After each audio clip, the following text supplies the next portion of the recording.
Gusto ko kayong tanungin ng honest na opinion nyo sa kwentong to ha.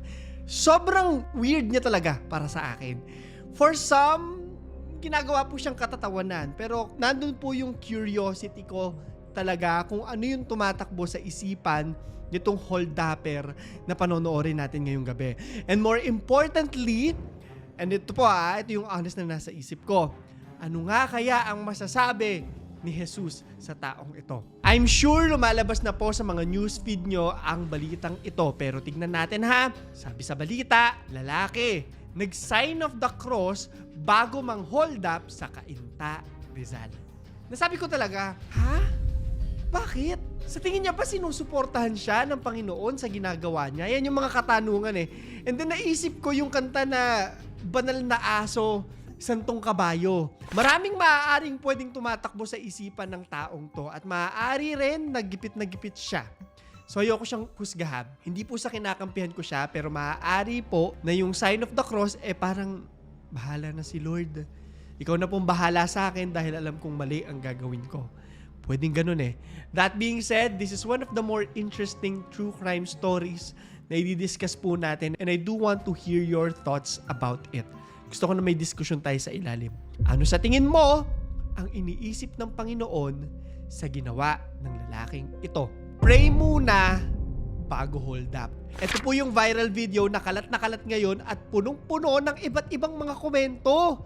Bago natin nalamin yung detalye sa pang-hold up na to, silipin muna natin yung video. Dito makikita natin na nasa isang parang iskinita po siya. Kuha siya ng isang CCTV at nakalagay sa taas, no? Mababasa natin, April 2026. Hindi malino kung 18 ba yun o 10. Pero fresh na fresh pa po yung balita. At kung titignan mo, found footage film pa nga siya eh. Anyway, makikita natin na medyo liblib na yung... Liblib ba yung tamang term? Or yung parang walang makakakita dito sa parting to kung saan merong isang lalaki. Yan, tingnan nyo siya. Naka-shorts siya, pulang cap, at nakatalukbong ang mukha ng isang violet na t-shirt. Na para bang ayaw niyang makilala. Yung paligid po medyo maraming mga nakasampay, ganyan. May bumbilya pa dyan, makikita natin. At saka ang daming, yung panambak ba, no? Saka mataas yung mga dingding. Yung mga hollow blocks po sa gilid na semento dyan. So tagong-tago po talaga. At alam mong sadya niya na nandyan siya nag-aabang. Hindi naman po sa nanghuhusga tayo, no? Pero the fact na nakatalukbong siya dyan, no? Nakataklob yung kanyang mukha, alam natin na meron siyang hindi magandang balak sa kanyang itsurahan pa lang, 'di ba? At ayun na nga, maya-maya lang, makikita na natin itong viral moment niya kung saan nag-sign of the cross pa siya bago mang hold up. Ito yung tanong ko kanina pa, no? Ano kaya yung nasa isip niya nung nangyayari yan? Usually po, no, tayo mga Pilipino, di ba? Most of us raised as Katoliko. So pag nagsa-sign of the cross po tayo, usually parang next yan, nagpe-pray po tayo, di ba? Parang Lord, ganyan. So ang nasa isip niya ba is, Lord, tulungan mo kung maging successful tong pang-hold up ko. Yun yung unang pumapasok sa isip natin eh. Sa unang beses na makikita natin tong video na to. So ganun nga kaya yun. Pagka-sign of the cross po niya, mapapansin natin na meron siyang hawak sa kaliwang kamay niya. Hindi ko po maaninag nung una kung stick ba siya o kutsilyo, no? Pero mapapansin mo kumikinang, parang metal. Most likely kutsilyo po talaga siya. Medyo malabo kasi yung CCTV so hindi ko masabi ng 100% sure. And then ayun na, parang tapos na yung kanyang paghihintay. Kasi makikita natin na parang may sinesenya siya po siya. Nag-hand signal siyang ganyan-ganyan eh. Parang, dun, parang ganun. Tapos nagtatago siya sa gilid. Kinover niya ulit yung kanyang muka. Nagtago na siya dun sa likod, no? Para walang makakita. So the way I see it, parang specific po talaga itong taong inaabangan niya. Na parang alam niya na dadating talaga itong next na ipapakita natin. So sa video, mapapansin na merong isang lalaki na papasok mula sa ilalim at nakasuot siya ng helmet. Lakad siya papunta dun sa likod kung saan nagtatago yung lalaki. Hanggang sa makikita na natin yung lalaki napahinto na lang din. Wala siyang magawa at mapapansin natin na parang kinakapkap yung parang puwetan niya, yung mga bulsa niya. Kinukuha kung anong meron siya. So definitely, hold up po talaga siya. At pagtapos, itong suspect, makikita natin na parang wala lang. Alam mo yung parang bumisita lang sa barkada at naglakad lang papalayo. Kinamusta lang yung barkada, gano'n. Na parang hindi siya nai-stress. Na parang hindi siya ng hold up. Babalik lang ako doon sa sign of the cross. Nasa isip niya kaya ng mga panahon naman na to na, yes, salamat po Lord. Nakapang-hold up ako ng ayos. Ang weird, di ba? Kasi kung husgahan po natin yung body language niya, parang wala siyang remorse din dun sa ginawa niya. Yun talaga yung gusto kong malaman po sa kwentong to, no? Yung psyche ng isang tao. Kasi obviously, magkakaiba po tayo ng paraan ng pag-iisip. Although most likely, hindi naman na natin malalaman kung ano yung eksaktong iniisip niya. Anyway, paglakad niya, doon na rin naman po nagtapos ang video. Sabi nga sa GTA, di ba? Mission passed. At kung mission passed siya at nagawa niya ang krimen na to, ilan kaya yung stars na natanggap niya? Sasagutin muna natin ngayon ng mga importanteng katanungan sa kwentong ito, kagaya na lang ng sino ba yung nang hold up na yan? Sino ba yung hinold up? Saan ba nangyari to? At ano kaya yung nadekwat doon sa lalaki? Detalye ng krimen. Nangyari pala to sa isang iskinita sa Cainta, Rizal. So sabi po sa mga balitang napanood ko, pabalik-balik na raw pala itong lalaking ito rito. Parang kilala na rin po siya ng mga lokal at nang-hold up na rin talaga. Ngayon, nung nakita ko po yung hinold up, meron na po talaga akong hinala. Sabi ko, ay, naka-helmet, ay naglalakad. Kasi taga-Caloocan po ako at alam ko po yung ganyang pormahan. Needless to say, nung bata ako yung nag-aabot ng bayad dyan. Kasi yung nanay ko, mahilig pong mangutang ng mga rice cooker, yung iconic na kumot. Alam niyo yun, di ba yung floral?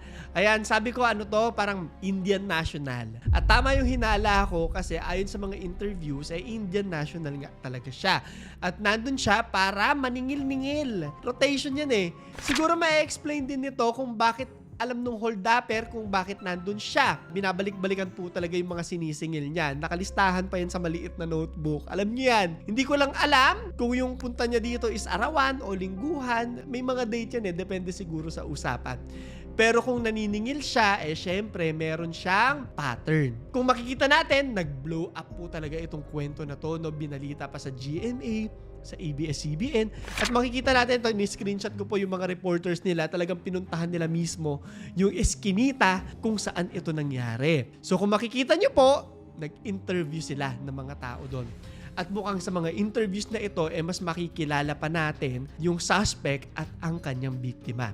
Sabi ng isang Cesar Quiano na president ng Bagong Silang Neighborhood Association na alam nila yung pakay ng suspect. Yun talaga ang pakay. Inabangan niya sa eskinita. Kasi di ba paano ka naman magsusumbong doon kung ikaw yung hinold up doon? Lalo pa at may patalim. Ano naman ang silbi ng dala mong pera at gadget kung napatay ka na, di ba? Siyempre, isurrender mo na lang, hindi worth it yan kung ang kapalit ay buhay mo.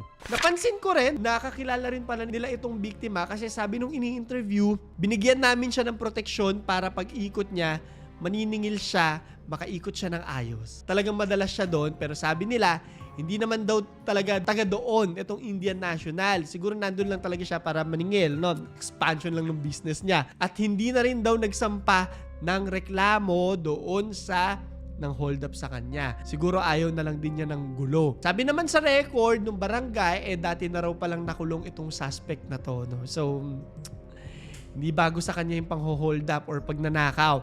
Noong February pa lang daw, may last report sa kanya parang 2 months ago bago pa itong CCTV footage ng pang-hold up. At ang weird po dito, pasensya na, wala akong makitang detalye dito pero ni-report daw siya dahil nagnakaw siya ng pintuan. Weird ulit para sa akin yan kasi anong gagawin mo sa pinto, di ba?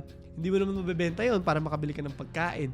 Or baka pag may hindi ako naiintindihan, bumabalik ako sa salitang privilege. Baka masyado akong privilege kaya hindi ko nakikita. Needless to say, medyo weird talaga siya for me.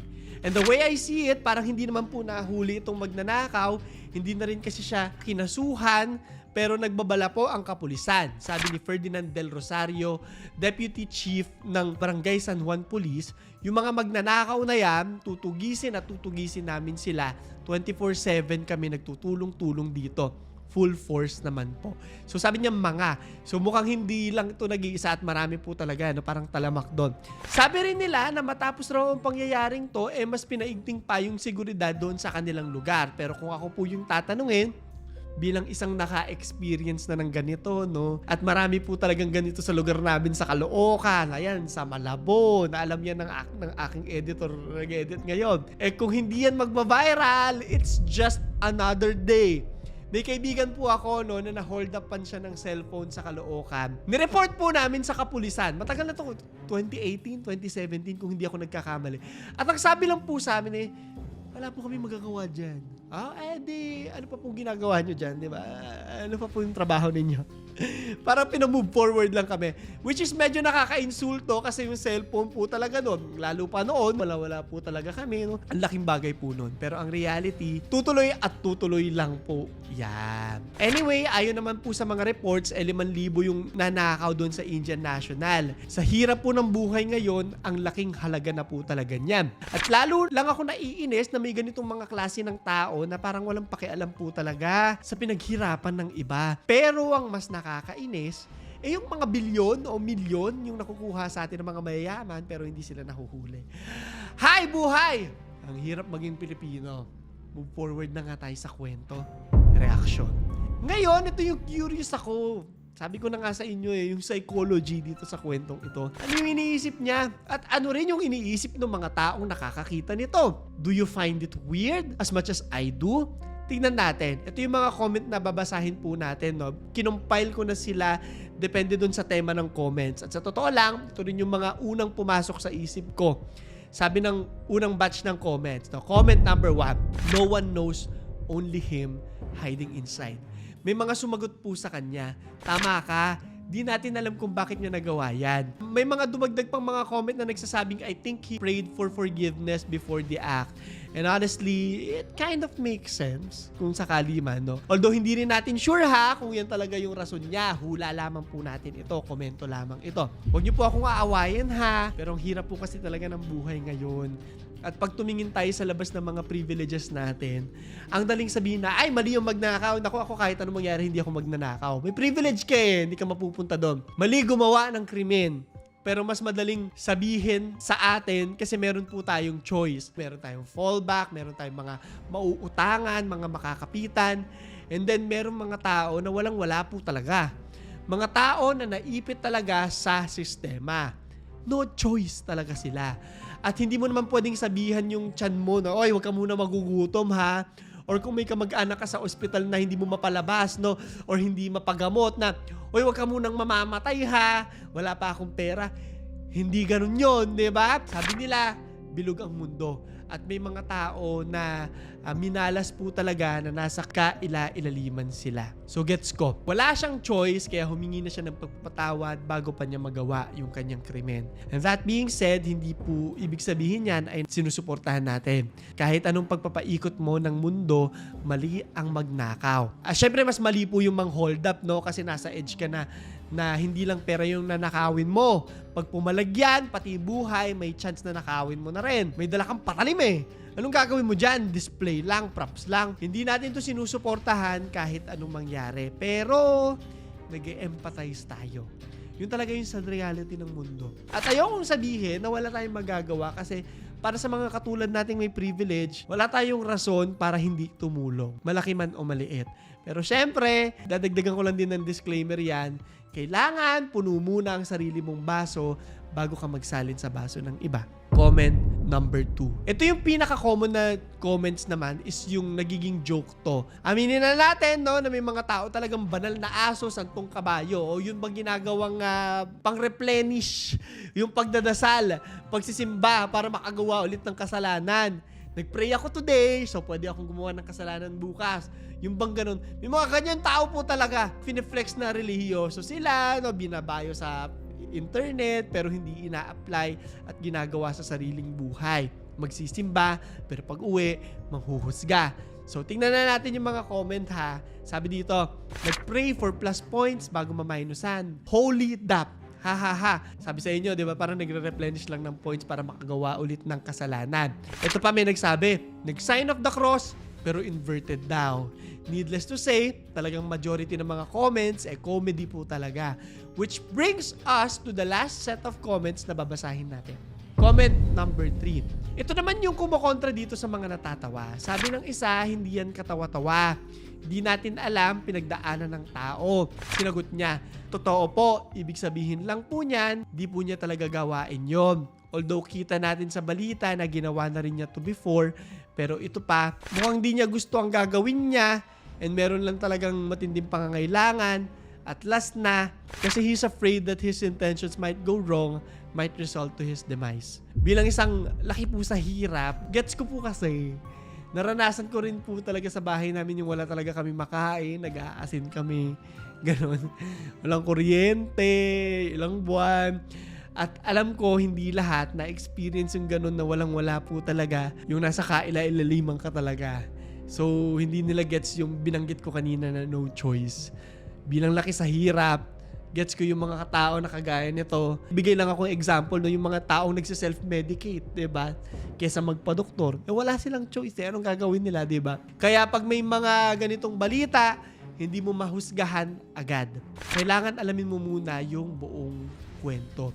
Pero sadly, hindi natin malalaman dahil walang interview yung hold-upper. Hindi ko sinasabing mabuti siyang tao. Masama po siya dahil nang hold-up siya. Kahit 10,000 ulit pa po siya magdasal, hindi dun matatanggal yung paggawa niya ng kasalanan, ng pang-hold up niya. At yun din yung gusto ko na mapag-usapan natin ngayong gabi kasi ang dami po talagang layers ng kwentong to sa totoo lang. Hindi na bago yung mga ganitong klase ng kwento. Maaaring para sa marami, nakakatawa to, pero maraming beses na nating nakita yung ganitong mga klase ng krimen kung saan yung salarin ay gumagamit ng paniniwala o relihiyon para manlamang ng ibang tao. Yung iba gumagawa ng mga kulto, di ba? Yung iba naman nagpapanggap na anak daw sila ni Jesus. Na-discuss na natin yan dito. Tapos nang aabuso. Kung naalala nyo rin, si Father Malyari, no?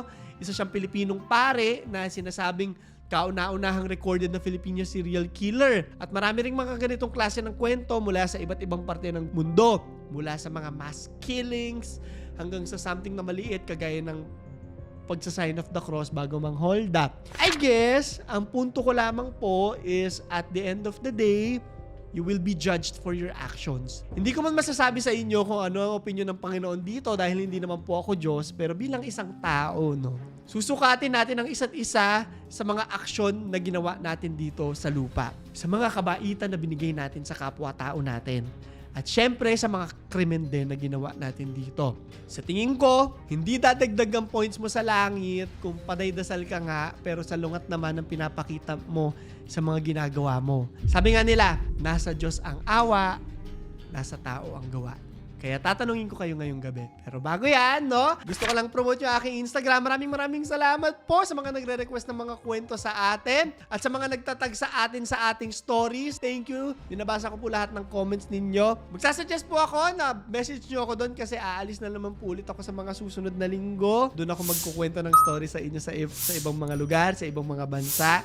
Excited na ako dyan. Magkakaroon din po tayo ng mga upgrade soon. So magbabago yung mga itsura dito para mas maganda akong makapagkwento sa inyo dahil alam ko na marami sa inyo kasama ako sa inyong mga hapunan at ako yung hinahanap nyo kapag gusto nyo matakot sa gabi. Kaya pag wala akong ibang gagawin kundi pagandahin pa to para mas mag-enjoy kayo. Babalik na tayo sa ating question of the day ngayon ha. Medyo malalim. Ibabalik ko lang yung katanungan ko sa pag-uumpisa ng kwentong to. Ano sa tingin mo ang reaksyon ng Panginoon sa pangyayaring to? Would you say na sasabihin niyang mali ito? O magsisimpatya siya sa kalagayan ng lalaki? I-comment mo sa ilalim. So, yun lamang po. Ito si Claro III at ito ang aking kwento.